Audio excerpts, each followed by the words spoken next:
Ngayong araw ay aming isa katuparan ng aming napag-usapan na kukuha kami ng bicycle passport dito sa South Korea. Sa akin nalalaman na kapag ikay mahilig gumala, nagamit lamang ang bike, lalo na kapag ikay mahilig sa long ride. Dito kasi sa South Korea ay binibigyang pansin ang pagbabike na kahit sang sulo ka dito ay mayroong bike lane. At sa bawat side ng bike na nakikita sa mapa, yan ang bicycle path na tatakan ng bicycle passport. Sa araw na to ay 3 path lang ang nakaya ko. Mula Gangchunbo at doon na rin kami kumuha. Pangalawang tatak sa Yeojubo at ang panghuli ay sa Ipubu. Na ang path na iyon ay siyang daanan na galing Incheon to Busan. Ganon kaganda ang bike lane dito. Mula dulo hanggang sa kabilang dulo ay diretsuhan ang bike lane.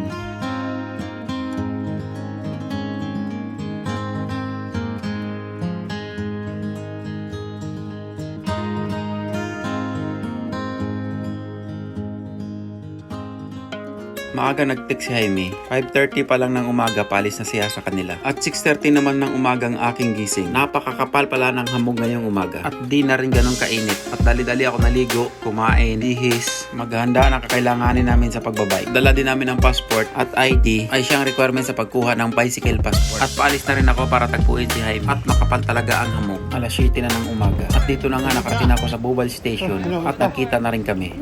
Bita. Ayun. Ganda ng bike mo ah. Oo. Carbon? Oh, carbon. Carbon daddy. Bita paludo ah. Nakita rin kami. Si Jaime nga pala ay katrabaho ko na siya sa Pinas.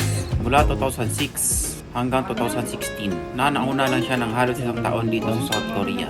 Napagdating ko dito, siya ang una kong kasama na magbike na gumala. Noong nakaisang taon na ako dito, naikot namin ang Seoul ng nakabike. At naikot din namin ang malapit lang dito sa aming lugar. Nag-umpisa kami ng Gwangju City, papuntang Yongin, Everland, dumaan ang Yangji, at naghiwa-hiwalay kami sa Gunjamyuk. At nakasama ko rin ang aking mga kumpare, ang mga katrabaho ko sa Pinas, na si paring Jason, paring Edward, paring Bert, paring Eman. Naikot din namin ang Seoul. Naakyat din namin ang Namsan Tower na nakabike. Nakaikot din kami ng Songtan. At nakilang beses din kami sa Pyeongtaek River hanggang Seawall. At ang pinakamalayo ko narating sa pagbabike ay nakarating kami ng Incheon. At ang mga kasama namin ay mga Pilipino na taga Namyonggo. At balik na tayo sa main event. Pagkatagpo ko kay Jaime, dinaan muna namin ang 2 helmet na para sa mga bago kong kasama. At iniwan muna namin. At gusto sana sumama ng mga bago pero hindi pa sila pwede. Dahil naka-schedule sila na pupunta ng palengke. At lalarga na rin kami papuntang Yeojubo. At doon kami kukuha ng bicycle passport. At dito na nga kami. Ang problema, bot lang pala ang nandito. Tataka lang siya ng passport. Kaya nagtanong kami kung saan kami pwedeng kumuha. At tinuro sa amin kung saan kami pwedeng kumuha. Ipo ba ito yun? 첨보로 가시면은 그 사무실이요. 어디요? 첨보 어디로 가시면? 앞에요? 앞에? 아. 가까운요? 가까운요? 아, 멀어요? 멀어? 이거 뭐 들고 가시려고? 가까운요? 5km? 10km? 10km? Layo pa pala. 30분? 30분. 30분이요? 30분? 10km니까 30분. 아, 10km요? 한 10km? Ah, okay. 저기요, 저기요. 그렇죠? Ne, kapsamida. Diretso lang pala. At tinanong na rin namin sa nabutan namin nagtatak doon sa boat. Babiyahe pa kami ng 10 km para makarating doon at 30 minutes na padyakan. At nakarating na nga kami dito. At excited kami magpasa na requirements. At ito na nga pinaprocess na nila. At nung natapos na, sobrang saya namin. Kasi successful ang aming lakad. Passport na kami! Ito ang passport mo pa Yun, no?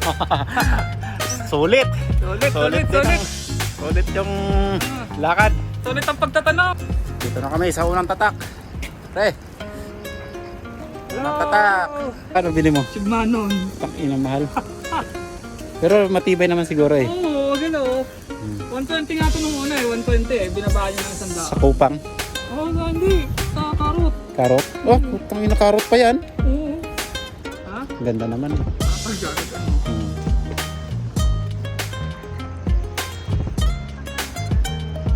Kami eh. Tatakbo Ikaw muna pre. Bibidyoan kita.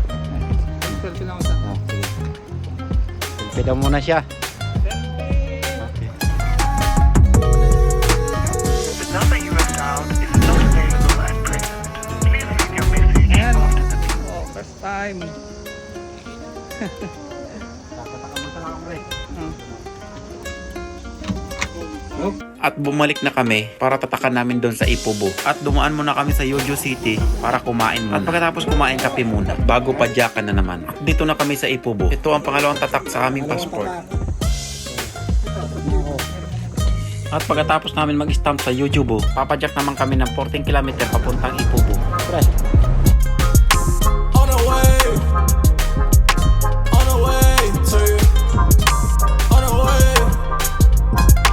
On the way to you. Said I'm on the way to you.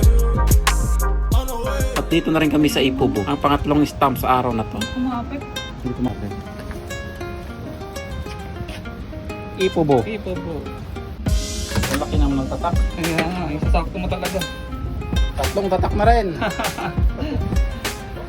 Ipobo. Okay. Pagkatapos namin mag-stamp, nagpahinga muna kami sa convenience store. Konting kwentuhan bago kami maghihiwalay. Si Jaime naman ay dumiretso muna at makapag-stamp pa siya ng 3 spot. Ako naman ay nagdesisyon ng umuwi kasi malayo pa ang aking uwian. Malapit na rin kasi malubat ang aking cellphone. Kailangan ko kasi magnabi pa uwi kasi hindi ko kabisado ang daan. Mas malayo kasi kung mag-highway ako kaya kailangan ko ng nabi para makapag-shortcut. Papadyak na naman ako ng 22.1 km pauwi sa aking tinitirhan. At dito ko natatapusin ang aking video. Salamat sa pagsama at patuloy lang tayong lalaban sa hamon na dating sa ating buhay. Magtiwala lang tayo sa ating sarili at sa itaas. Muli, maraming salamat sa nanonood.